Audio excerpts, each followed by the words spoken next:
Welcome to the aluminum AFCO rail Series 175 fixed stair rail installation video. Please ensure to adhere to all local building codes when installing aluminum AFCO rail. With the pre-drilled line post placed on a flat surface, start by finding the saddle bracket locations. Measure up from the center of the uppermost cable hole and mark the location of the top bracket. Now measure down towards the base of the previously marked location and mark a reference point for the bottom bracket. Mount a post at the top of the stairs. Lay the bottom rail on the stairs adjacent to the upper post, aligned to the previously marked lower reference line. Now mark a reference line on the bottom rail from the inside of the post. With the bottom rail still positioned on the stair, align the lowest undrilled post to the desired location and mark the post. On the inside of the post, measure up from the top side of the bottom rail, 31 inches for 36-inch height rail and 37 inches for 42-inch height rail. Now place a reference mark for the top rail bracket. Now place the bottom rail against the top rail, transfer the cut lines to the top rail, and trim to final length. Using the pre-drilled support baluster, assemble the rail panel with the top and bottom rails. Align the pre-drilled baluster holes parallel to the rails. Return to the lowest undrilled post.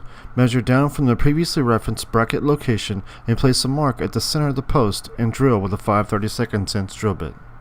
Using the AFCO tool, align the previously drilled cable run with the top cable hole.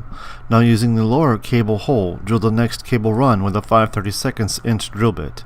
Continue repeating these steps until all cable runs have been drilled. Using a temporarily installed cable run, locate and mark all intermediate cable holes. Then pre-drill holes using the AFCO tool. Using the previously marked saddle bracket position and a 5/32" drill bit, pre-drill holes with the AFCO tool. Once the base trim has been installed, mount the saddle brackets with the supplied fasteners, ensuring not to over-torque the screws. Slide on the top bracket covers and bottom brackets. Return the assembled rail panel onto the installed saddle brackets and secure with the supplied fasteners. For line fitting installations, enlarge the existing holes of the outermost wall of the post at the end of the cable runs to accommodate the threaded stud on one end and the line fitting on the other end. Add a washer and brass nut to the threaded end of a cable run. Now feed the cable through the pre-drilled holes starting at the outermost wall of the first post. Using a small block of wood, tap the cable runs as they exit the top post to set the cable angle.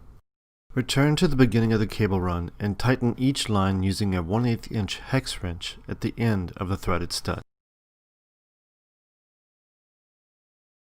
After all cables have been properly tightened, use a cutting wheel to trim away any excess threaded stud coming through the brass nut. Then cover using a decorative cap. Next, cut off any excess cable coming through the line fitting and press the supplied decorative cap onto the fitting.